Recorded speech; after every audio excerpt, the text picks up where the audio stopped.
time is money, and if I'm spending an extra $20 someplace, even an extra, $50, I'd rather get it from somebody I know or I talk to, and they have the ability to tell me something about that certain thing. I take their word and like, all right, let's do it. It's better than shopping around in my world. Yeah. Have you ever wondered what's really going on in the minds of construction pros who interact with your brand? Don't you wish you could just ask them? Not in a survey or focus group, just in a conversation. Today we're parking the truck and hopping on a plane to do exactly that. We're headed to the wilds of Upper Wisconsin to meet pro contractor Casey Benz, owner of Start to Finish Contracting.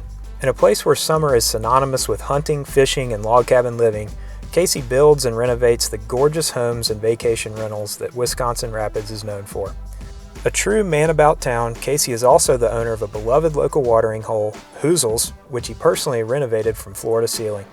In this rapidly changing post-pandemic world, I want to know more about how this dual business owner is navigating persistent material shortages, inflation, and uncertainty around the world. I'll pick his brain about the brands, tools, and materials he relies on to complete these unique construction projects, and I'll also find out how he makes the tough decisions necessary to keep up with demand when supply is low and prices are high. Throw in some beer for levity and Wisconsin's famous cheese curds for, well, not levity, and I hope to come away with a more complete picture of how this busy pro is leaving his mark on one of America's most scenic landscapes. What Casey has to say might surprise me. It may even change the way I think about marketing and sales. One thing's for sure, you never know what you'll learn when you have a beer with a pro.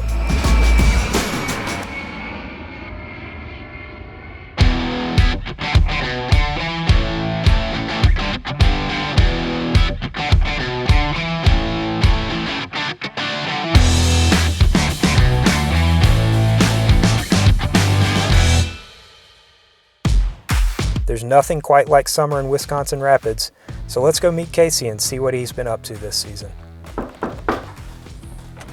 Hey man. Hey, how's it going? I'm Mike. Casey, nice to meet you.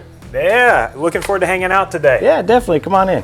Wow, check this place out. It's incredible. Yeah.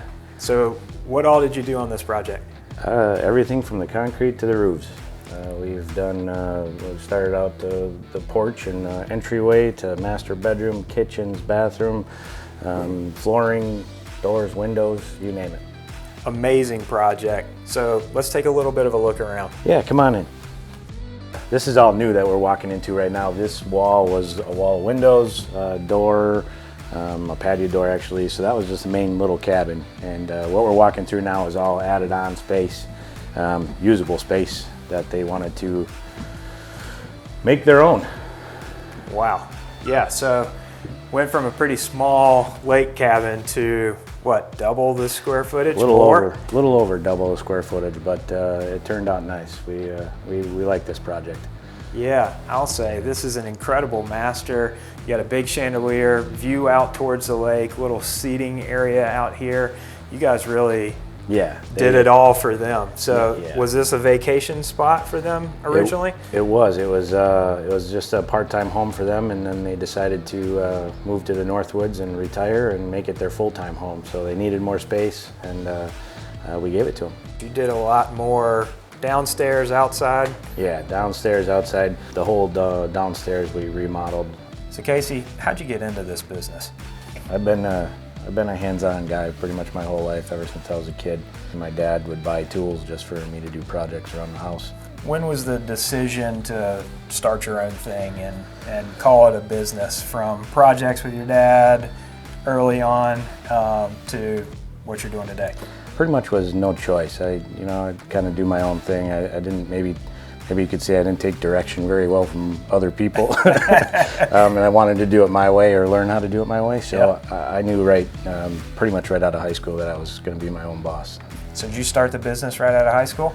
Yep, 19 years old, walked out of high school for a year or so, started out in small little things, and it just grew.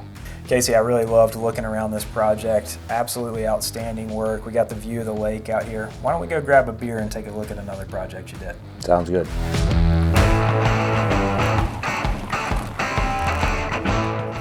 All right, Casey, cheers. Cheers. Yeah, thanks for having us, man. Thank you. We just left one project at the lake house, and now we're here in another project. So this is your spot. This is Hoozle's. Tell me a little bit about this project. How'd you get into it? This has become a culmination between my sister and I wanting a restaurant. She started the OG restaurant, so to say, bar.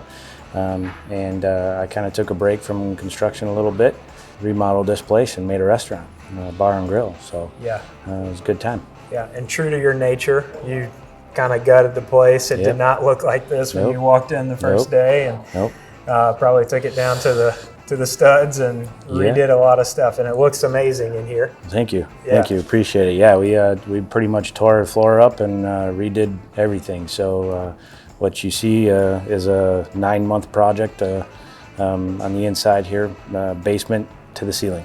So it's not your only business though, right? Like construction is where it all started. That's kind of probably your first passion.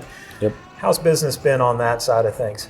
Business has been great. I mean, everybody's building it, everybody's remodeling, everybody's doing something, it seems like. And so business has been good for construction, remodeling guys. Big houses to tiny little doors and windows, so everything's been kind of rolling on. Any change in the work? Has it been a lot more remodels, all new construction? What are you seeing in terms of the demand in your backlog? As far as what's going on, everybody's still building big houses. We actually have a house that's coming up here this spring, or in the end of June. That'll take us through the summer, and we're also doing concrete and decks and things like that. So we kind of scale all over the place. Yeah, doing it all. Mm-hmm. Yeah. So sounds to me like demand has not lifted at all. Like it's been there, pretty consistent throughout the entire pandemic. Maybe a little dip. Yeah. Would you say? And then been pretty consistent. What about the supply side of things? Has it changed how you're doing your work with material shortages and stuff like that? Definitely.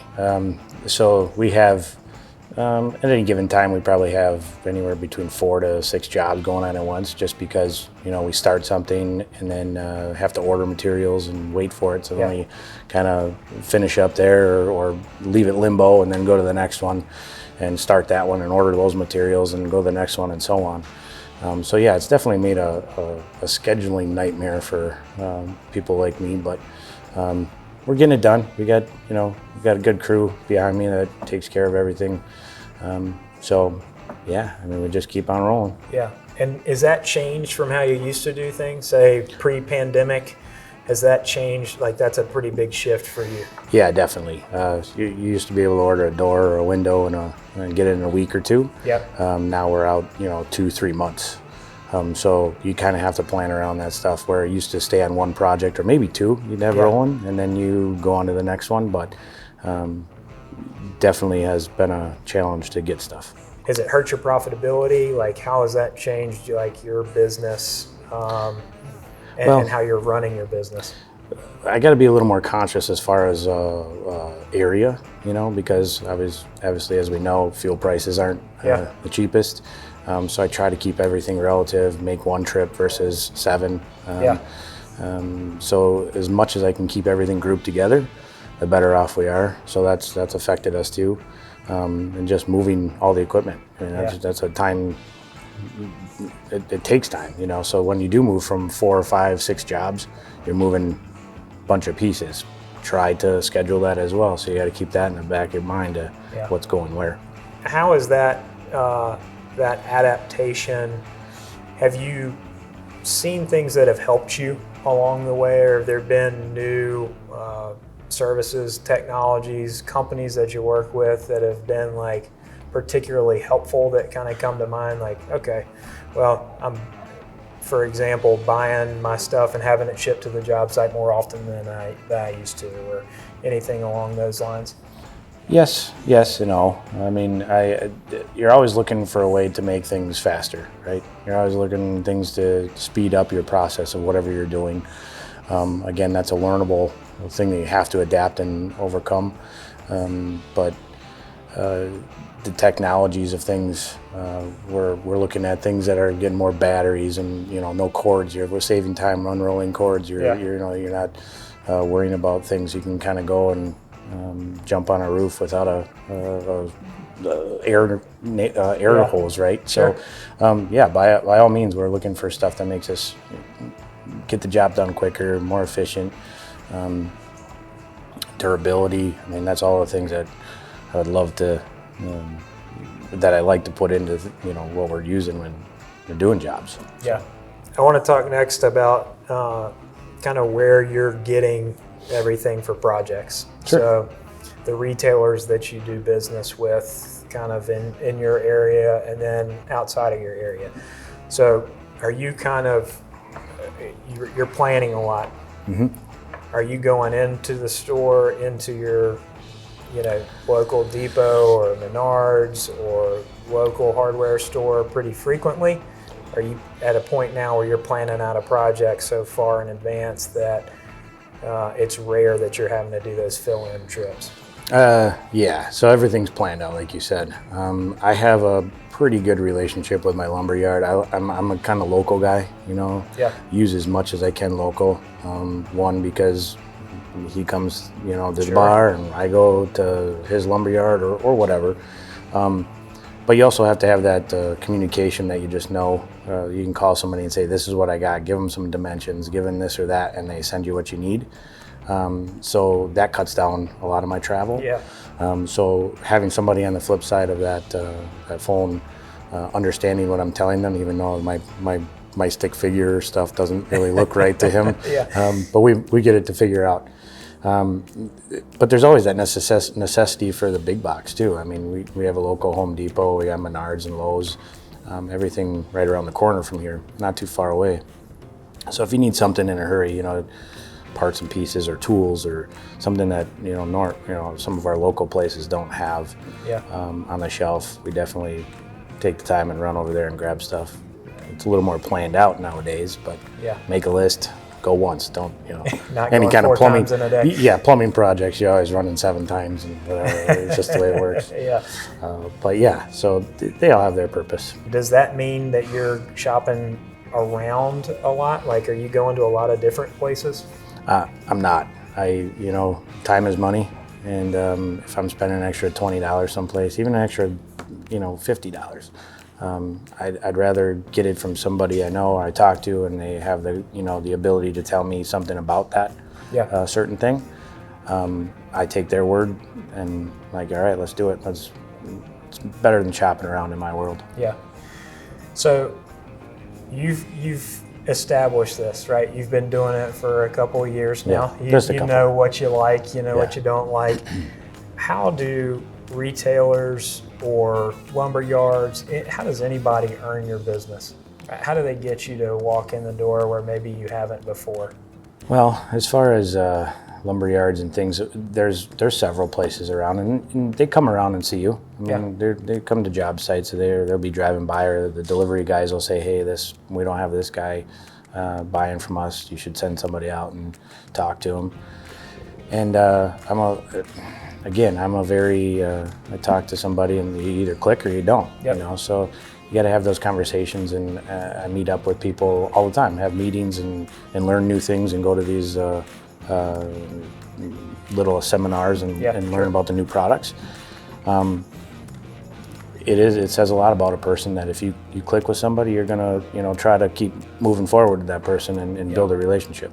Have there been any instances like post-pandemic, kind of through all the supply chain issues, where you've been forced to make a decision for something that, hey, I've always gone to this place, but they don't have it, right? So I've now got to figure out what's number 2, what's number 3, how do I make a new choice? What's that been like?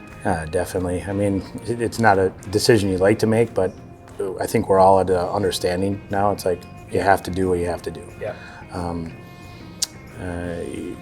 If one person doesn't have it, they even sometimes, I've been under the situation where they've already said, well, I don't have it, but so-and-so down the road, I know he's got like 10 left or something. And so we're all here to help each other out and keep building and keep doing what we do.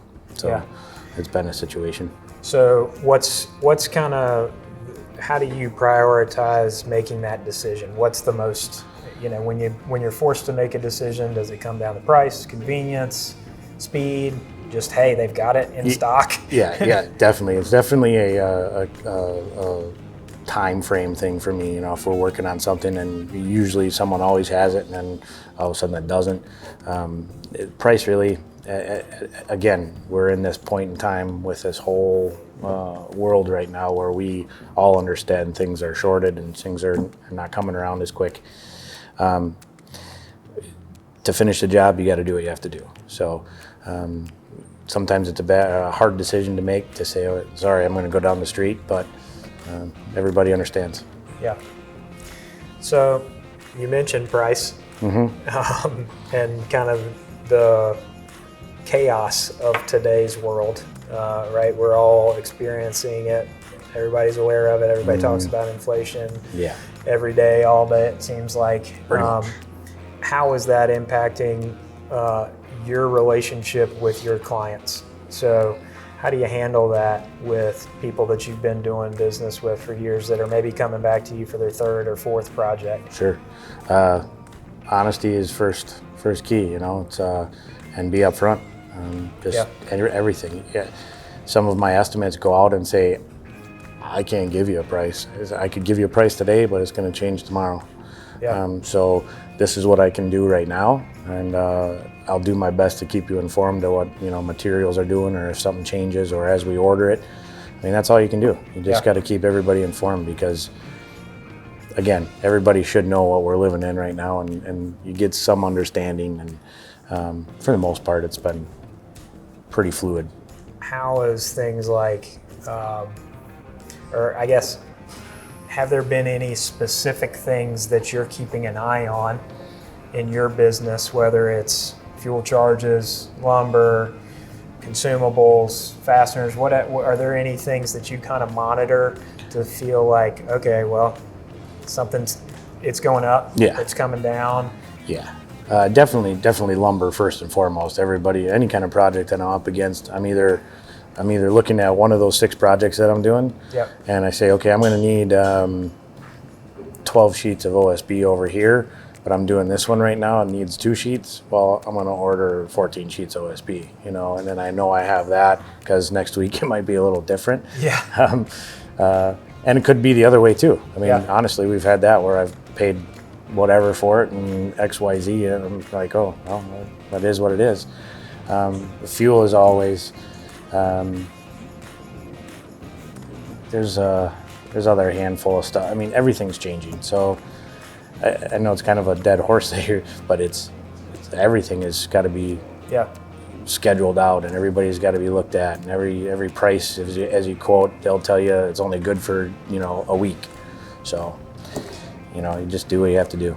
Is that impacting your behaviors at all? Are you stockpiling certain things to make sure that you've got it, or have you changed kind of your approach at all because of that? And if so, tell me a couple things that are a little different for you today. So let's talk about nails. Okay, so nails, your roofing nails or your staples, or do something like that. We always just went with the job and returned what we didn't need. And sometimes, because of price, we're all in this to make money. So you take that next thing and you move on to the next job. And if we have, give me 2 here, or give me, sheets OSB, we take it and move it on to the next thing. And maybe we don't have to wait the next time around, for something. Those prices are fluctuating all the time, or they're out of stock. There's a time there I couldn't get trim nails for my particular trim gun. So I got plenty now. I'm set. So, Casey, we were talking about stockpiling and kind of making sure that you've got inventory. Couple questions. One, have you seen this before? Does this feel familiar, right? Because I think for a lot of people watching, this probably feels like they've seen it before. Yeah, definitely. Back in, what was it? It was 06, 07, 08. I was actually building a new house, and one of my local guys said, our lumber's probably going to be going up here soon. you have this and this going on. And I'm like, yeah, send me a truck. I said, let's just buy as much as I can hold, and we'll use it on the next several projects. And it turned out to be a pretty good move. It was expensive. It was expensive at the time, but it actually paid off in the long run. Have there been instances where you've kind of made sure that you've got inventory on OSB or finish nails or whatever it is, and that's been an advantage to you over maybe the next guy that says, hey, I'm 6 months out on a project, and where you guys can say, oh, I can start in 6 weeks? Yeah, definitely. I mean, if we have things available to us that's sitting in the storage shed or in a particular project that I might know about, however it's bid out or whatever, or I'm on one of those 6 and I know what I'm doing again on number 12. Yeah. I can kind of plan for that a little bit, but that holding that stuff and buying extra at a certain time definitely helps out in the long run. Yeah. It helps me actually less of the process of having to worry about getting something to get the project done. Yeah. So when you're thinking about those customers that you're trying to keep on schedule, as close to budget as you can, what's the interaction been like with them over the last 6 months? Have you seen noticeable changes in their behavior? Are they postponing projects? Are they scaling those projects back, or maybe going less expensive? What are you seeing? Oh yeah, a little bit of both. I mean, we've had houses that have canceled, not just us, or a lot of guys have had houses canceled around here, general contractors, but as well as I'm not going to do my kitchen and bathroom. Let's just do my bathroom, or whatever becomes more important to them at the time. We try to figure that out, help them navigate that too. I said, well, we can do this if for cost, what's your budget? Talk to them about what their finances are a little bit to figure out. Okay, we can probably squeak a little extra in here to make it work for you. Yeah. So yeah, it's definitely affected them. Yeah. So you're working pretty hard to kind of help them through a project, to develop that trust with your clients, to make their projects happen. Are you seeing the same thing from people that are supporting your business, your retailers and brands that you work with? Are they trying to help you out? Yeah, definitely. I mean, they in a way they kind of have. Well, we all have our hands tied a little bit. Yeah. But yeah, definitely they're on board. We're all in the same. We got all the same goal here. We all want to make money. We all want to keep building, keep moving forward. But yeah, everybody's helped out. I mean, if they, like I said, sometimes if they don't have it, they send me down the street because they know that the next person has it. Yeah. So yeah, they've definitely helped out too. Any particular retailers or services that have kind of stuck out to you that has been like, okay, well, that's new. That's changed since my first day a couple years ago to now, and that looks really different, and it's helpful to me. So any retailers that have been like really stepped up specifically over the past couple of years that have helped you out? As far as retailers go, or as far as just seeing the local Let's stuff? Start with retailers. Yeah, and just kind of thinking about who's supporting you. Yeah, well, some of the training stuff has got, as stuff moves on, my local retailers or lumberyards, whatever, they're actually taking more of a training role to learn about these new things coming out to relay to me. So maybe I don't have to do that seminar at that point in time. Yeah. So that's definitely helped. They say, hey, check this out. I know you do a lot of this. Okay. And this is the new and greatest thing. And so, well, let's try one. And they kind of tell me how it works or whatever. So it's helped out quite a bit as far as them learning something a little new in their field to help me in my field. So that's really interesting. So you're kind of seeing those people that you developed relationships with throughout the years. They know the business that you're doing. They know kind of what you specialize in, and they're picking out things that they feel like might help you and trying to kind of bring them to you, off the top rather so to speak. Definitely. And knowing the ins and outs of it. So you can't ever have too much information, so the more information you have about something and the more you can actually, tangibly see it or touch it or have it in front of you, the better off you'll be. Yeah. but pretty nice to be able to cut through all the clutter of Right. all the brands that are trying to get information out and say, okay, well, these are ones that might help my business. Yes, definitely. Kind of a divide and conquer type thing. Okay. Maybe a little bit with some of the retailers, because they do know my business, like you said, so they kind of help me out too. And it's not just me; every one of their customers, and it's been good with this time of, oh boy, do we have it or don't we have it? You know, so they've taken it upon themselves to help us out too.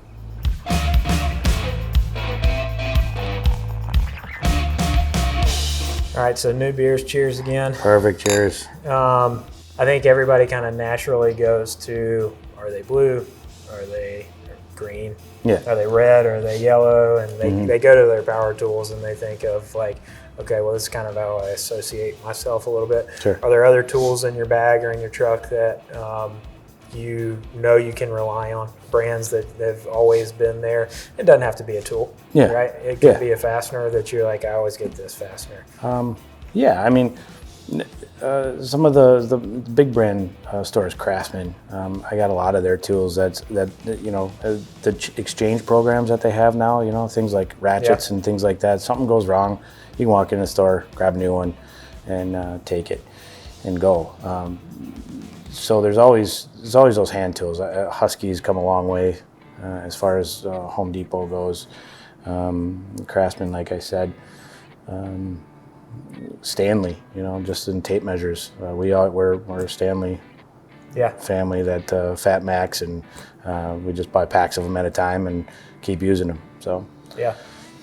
that's a staple in our pouches. Yeah. So, are there things that you particularly look for when you're kind of specifically with tools or different things where pro packs or multiple things is very beneficial to you? Well, You first, mentioned tape measures. Yeah, that's tape a, measure. That's an easy one, right? Yeah. They're falling off ladders. They're falling off whatever. first and foremost is durability. I mean, you got a crew of guys and they need something or whatever, and you use it once or twice and it's broken. Well, it does me no good. Yeah. So durability is the first thing I ask and I look at, and I see how it's built and pick it up and see how it feels. I mean, you can tell if something's built or something's Yeah. I'm going to use this today and it'll be broke tomorrow. Or just let one of my guys use it, and I'm pretty sure they'll put it to the test. Yeah. It's something that the durability product is first and foremost for me. That's what I look at. Yeah. We see a lot of tools and brands that are still making stuff stateside. Really want to make sure that you know that it's made in the USA. Is that important to you when you're making a decision? Do you equate that with anything? It is. I'm a total. I'm a farm kid, born and raised, America, USA, born here. Yeah. I'm definitely about the military and their service, and I support what we all love, and this is why we're here, and this is why we live here, and that definitely makes a difference to me. If I can purchase something made in the USA, I definitely will. Yeah. So let's say you've got two tape measures. One's made in the U.S., one is not. If this made in the U.S. tape measures $2-3 more, are you willing to spend a little bit more for that, or does it matter? And Nope. Why do you think that is? Do you feel like it's, hey, I'm supporting local, or I trust it more because I feel like it's going to be more durable? What do you think is driving that? I don't know if it's the trust it more per se, but maybe in my own mind it's made in the USA. It stays in the USA. The money stays here, the research stays here, the jobs stay here. So maybe that's my driving factor of the Made in the USA brand or logo on stuff. Yeah. How about services and things that have helped your business? We've talked a little bit, kind of off camera about project management softwares and scheduling and stuff like that. Has there been anything that has been appealing to you that might be helpful? Scheduling programs, there's a ton of them. I could probably sit here and talk about a few of them in particular, but just that helping nowadays with, like I said, job 4 to job 12, or how we rotate things, or maybe even in a schedule when we have to work at a semi-commercial place that we can only work at night, and you got to schedule guys here or there, or my subs, the message boards that we use back and forth as far as the pro planner type of deal. It's actually helped out quite a bit as far as technology and phones and apps and things like that. Kind of communication is key. Has there been innovation that has made a job easier to do, and so you've got less experienced guys that are now able to do it? Maybe they don't need that 20 years under their belt before they're able to do a plumbing job or something like that. Google is phenomenal for guys that maybe not know exactly how to do something like a plumbing job or something, but they say you can Google it and watch YouTube and see whatever, but maybe that's my only example on that one. Yeah, that's a pretty big one though, right? Yeah. Like YouTube has changed things for a lot of people. DIY or whatever. You got DIYers like me that are trying projects they never would have attempted before because there's a lot of information out there. Do you use that to point your guys in the right direction from time to time? Well, I always tell them use your resources, and that's the first thing they do is pull the phone out. Just use your resources, and then usually I'm like third down the line. How influential are your guys in the field in terms of what you're buying? Are they impacting your decisions by saying, hey, this was not good. This is not a good experience. Yeah. We need to change it, or I really want to try this. 100%. I rely on them probably more than they rely on me, because they got to tell me what's working and what's not, and what's helping them and what isn't. They can say, I want this because it's going to make this time less, or this easier, or less stressful, or whatever it may be. I'm like, all right, let's do it, because if it's going to help you guys, it's ultimately going to help me. Yeah, so I would imagine your guys and you are kind of looking for any little advantage that you can get. Less trips to the store, a little quicker, a little easier, a little safer, whatever those like incremental gains are. That's kind of the innovation that is impactful for you. Definitely, especially in our where we're at now is remodeling and doing these maybe smaller jobs, because you're not there for months at a time. You're not there for 3 weeks at a time sometimes. You're maybe only there for a couple days, but you want that, you got to turn that job and get it done right and move on to the next one. So it all has a hand in what we do. Awesome. All right. Thank you so much. Geez, Kurtz, I'm excited about this. Wisconsin delicacy. That's awesome. So tell me a little bit about how you learn about new products, new projects. I think there's probably been some things since you started that are different, right? So how'd you learn about it throughout the years? I guess one thing that comes to my mind is we were at that lake house, and we put up this thing called rain escape for decks. I learned about that through one of my lumber yards that saw it was new, and I thought it was a great idea because, one, it gives the customer endless opportunities to do stuff with below their deck. Yeah. So basically, it's a rain system that keeps your bottom underneath your deck dry, and so people can make porches or hot tub areas or whatever it is, and so it almost adds square footage to their home without having to do too much. So they showed me this product, and I'm like, that's cool. I want to use it. I've done a few, and now it's just been kind of part of my book. I say, if we do a deck or we do a walkout basement or something like that, I kind of throw that in and say, have you guys seen this? And everybody says, oh no, or yeah, well, let's do it. And so we kind of add on a little bit from there, and it's been a great product. I love it. When you're talking about a new product like that, that's probably been around for 15 years or so. But there's still folks out there, your clients, that don't know about it. Sure. So you're having to introduce a new technology to them, a new product, a new project. How are you doing that? Are you using any of their materials, or how do you sell that in? Yeah, sometimes. Well, a lot of times you use their materials. They give you obviously things to look at, plenty of pictures, brochures, online stuff now. But I'm very much a hands-on guy. Yeah. I like to tell people. If I'm trying to sell something, I want to make sure that it's something that I know that I can stand behind. One, because I'm going to install it. I'm going to make it look good, or whatever it is. Yeah. So that goes a long way with my customers too.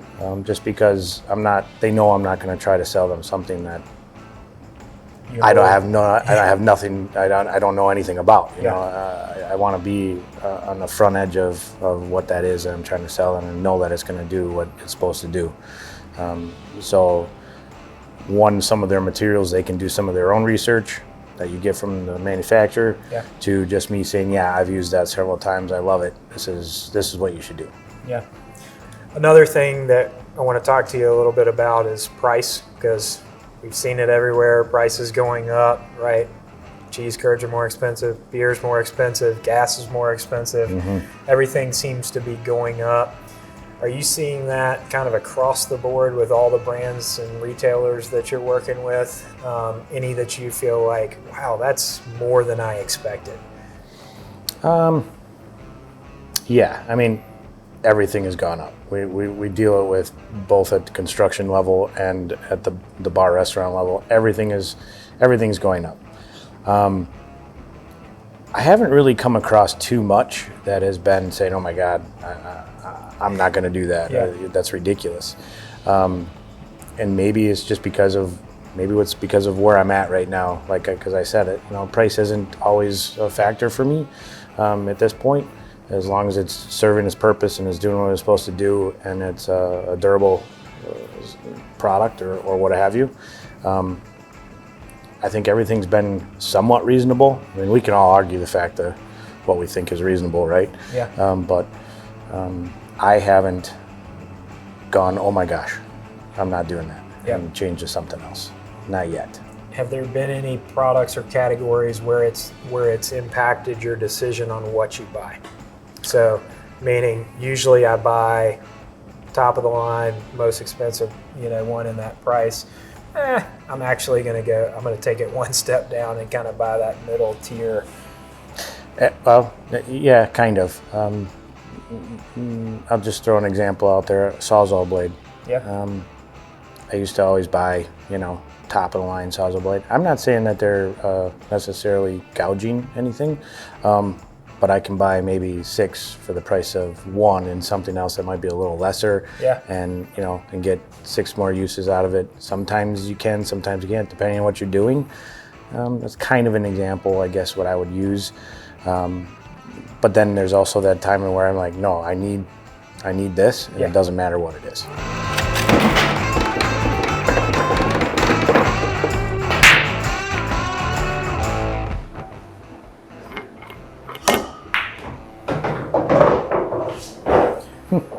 Casey, tell me a little bit about what keeps you up at night.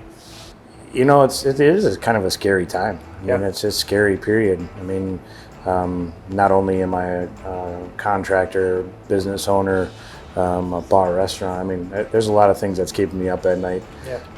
Where money's coming from, how to keep it flowing, how to make sure that even my family, my work family, and my regular family is going to be taken care of if something were to happen. So a lot of those things keep me up at night. Yeah. Well, I think it's keeping a lot of people up at night, right? So you're not alone in that. We've got people that are watching this probably that are thinking about those same things, trying to figure out how do we keep it going? How do we feed those families, both ours and the people that work for us?